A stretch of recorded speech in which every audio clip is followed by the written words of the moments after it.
As mentioned by the Prophet ﷺ in some narrations, that indeed the believer, when he reaches the morning, he should never ever think that he reached the evening. And if he reaches the evening, he should never ever think that he will reach the morning, because you don't know when death will hit.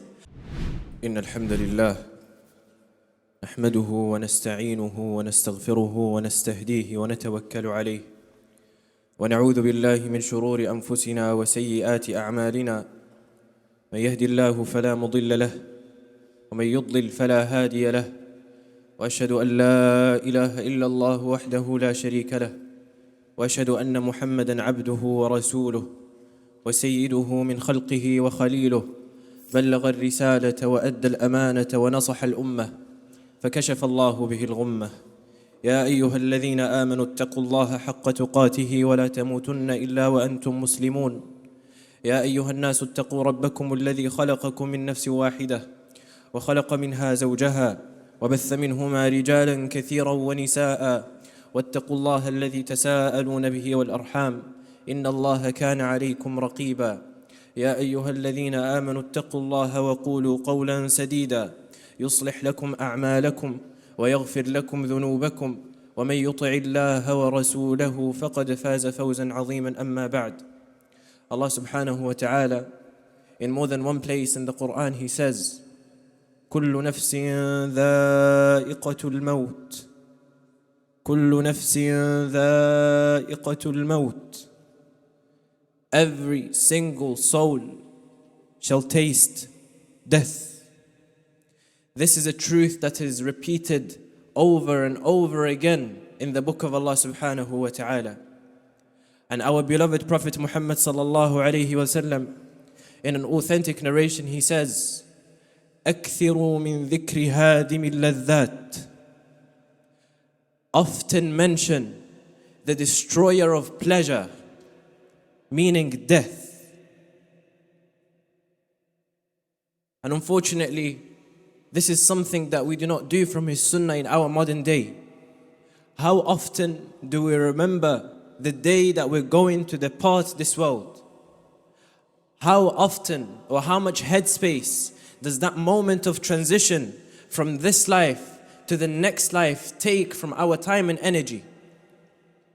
How often do you think about that moment that you're going to leave this world, that you're going to leave your possessions, that you're going to leave your family, that you're going to leave your wealth, that you're going to leave your houses, that you're going to leave your cars, that every single thing that you once had in this world has no meaning? All of a sudden, your 6-figure bank statements, your 7-figure bank statements, they are meaningless. And the only statement that matters in the eyes of Allah subhanahu wa ta'ala is your statement of deeds. How often do you think about the day where you'll be laid into your grave? And in that grave, there is nothing except your naked body shrouded by a kafan and your deeds. And the Prophet sallallahu alaihi wasallam, in the authentic narration, he mentions that he has never ever seen a terrifying scenery or image or scene in front of him, except that the grave is much more terrifying. And the amount of time we're going to spend in our graves is far longer than the time we're going to spend on this earth. And this is something that the Prophet ﷺ instilled in his companions. For verily the Prophet ﷺ forbade his companions from visiting the graves. And then he ﷺ says to his companions, I have forbidden you from visiting the graves, but now visit them, for verily they remind of the hereafter. And from the behaviors of his blessed companions, we see Uthman ibn Affan radiallahu anhu, that whenever he would come across a grave, he would weep and cry. And he's asked about this by some of his companions. They say to him, we mention Jannah, heaven, and we mention the hellfire to you, and you don't weep and cry as much as you do when you see a grave. Why is that? And he says, because I heard the Prophet ﷺ mention that the first station of the hereafter is the grave. And whomever surpasses that station, i.e. the grave, then everything after it is easier. And whoever fails in the trial of the grave, then everything that comes after it will be much more difficult. We ask Allah subhanahu wa ta'ala to make the trial of the grave easy for us. Death, my brothers and sisters, is a reality that we live as if we don't know will come. But at the same time, it is the only certainty in life. Nothing is secured for us in this life except the fact that there will be one day in which we will return to Allah subhanahu wa ta'ala. And on that day, when we stand in front of Allah subhanahu wa ta'ala, it's going to be questioning and reckoning without the ability to do action. And right now, on this earth, in our lives, it's action without reckoning.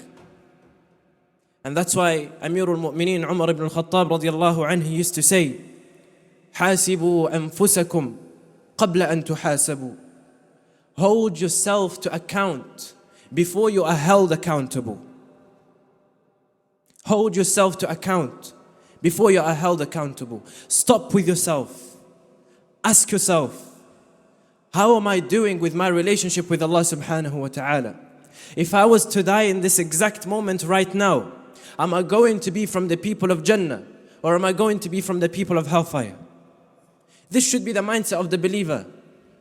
As mentioned by the Prophet ﷺ in some narrations, that indeed the believer, when he reaches the morning, he should never ever think that he reached the evening.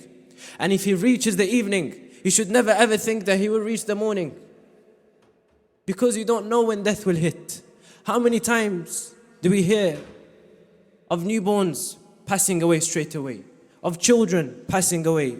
Of people in their 20s who had ambitions, who had goals, who had objectives? All of a sudden they depart this world. Yet we live our life as if tomorrow is promised. Allah subhanahu wa ta'ala says, كل نفس ذائقة الموت وإنما توفون أجوركم يوم القيامة فمن زحزح عن النار وأدخل الجنة فقد فاز وما الحياة الدنيا إلا متاع الغرور. Every single soul shall taste death, and verily you will be accounted for your actions on the day of judgment. So whomever is saved from the hellfire and admitted into paradise, then verily he has won. And this life is nothing but a deceitful lie. أقول قولي هذا وأستغفر الله العظيم لي ولكم فاستغفروه إنه هو الغفور الرحيم.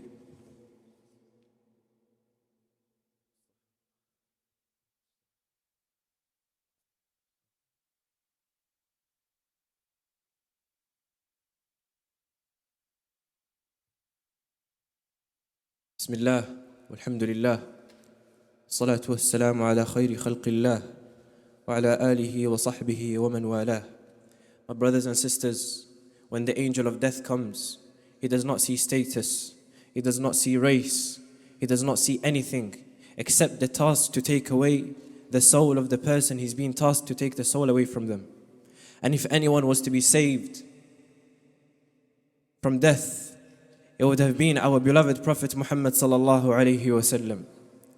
And you all know the story of his passing sallallahu alayhi wasallam. For verily no calamity has ever hit the people of Islam greater than his passing sallallahu alayhi wasallam. The moment he passes away, and all of the companions of Medina are in disbelief. And Umar ibn al-Khattab radiyallahu anhu, because he couldn't swallow the truth that the Prophet sallallahu alaihi wasallam has departed this world, he said and he shouted that I don't want to hear anyone saying that the Prophet sallallahu alaihi wasallam had died. It's only a short period of time that the Prophet sallallahu alaihi wasallam went back to his Lord, and then he's going to come back, just like Musa alayhi salam did. And then the second greatest man of this ummah after the Prophet sallallahu alaihi wasallam, the first caliph of Islam, the greatest companion of Muhammad sallallahu alaihi wasallam, Abu Bakr as-Siddiq radiallahu anhu, stands in the middle of the companions and he says his famous lines that held Islam together. He says to the blessed companions, "Man kana ya'budu Muhammadan fa inna Muhammadan qad mat, wa man kana ya'budu Allah fa inna Allah hayyun la yamut." Whomever was worshipping Muhammad sallallahu alaihi wasallam, verily Muhammad sallallahu alaihi wasallam has passed. And whomever was worshipping Allah subhanahu wa ta'ala, then indeed Allah subhanahu wa ta'ala is living and everlasting. And then he recited the verses of Allah subhanahu wa ta'ala where he says, وَمَا مُحَمَّدٌ إِلَّا رَسُولٌ قَدْ خَلَتْ مِنْ قَبْلِهِ الرُّسُلُ أَفَإِن مَّاتَ أَوْ قُتِلَ انقَلَبْتُمْ عَلَىٰ أَعْقَابِكُمْ.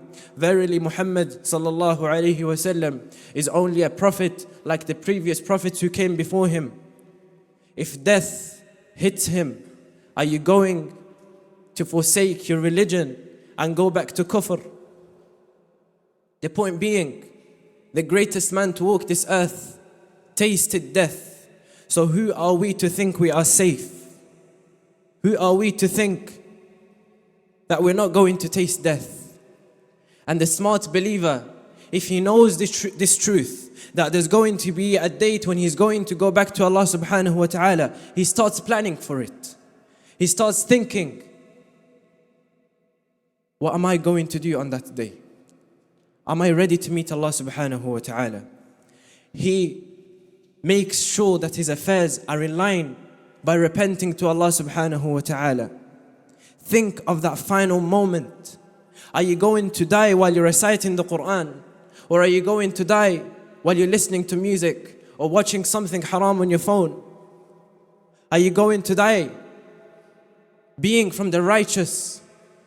Or are you going to die being from the wretched? These are questions that should always stay in our minds, my dear brothers and sisters. Tomorrow is not promised for us. So let us fill our days with righteous deeds. And let us get close to Allah subhanahu wa ta'ala. And let us ask Allah subhanahu wa ta'ala for righteous ending. We ask Allah subhanahu wa ta'ala to make us from the people of Jannah. We ask Allah subhanahu wa ta'ala to ease the torment of the grave for us, and to make the sakarat of maut easy for us. And we ask Allah subhanahu wa ta'ala to not take us to Him except that He's happy with us. إن الله وملائكته يصلون على النبي يا أيها الذين آمنوا صلوا عليه وسلموا تسليما اللهم صل على محمد وعلى آل محمد كما صليت على إبراهيم وعلى آل إبراهيم وبارك على محمد وعلى آل محمد كما باركت على إبراهيم وعلى آل إبراهيم في العالمين إنك حميد مجيد إن الله يأمر بالعدل والإحسان وإيتاء ذي القربى وينهى عن الفحشاء والمنكر والبغي يعظكم لعلكم تذكرون فاذكروا الله يذكركم واشكروه على نعمه يزدكم ولذكر الله أكبر والله يعلم ما تصنعون وأقم الصلاة.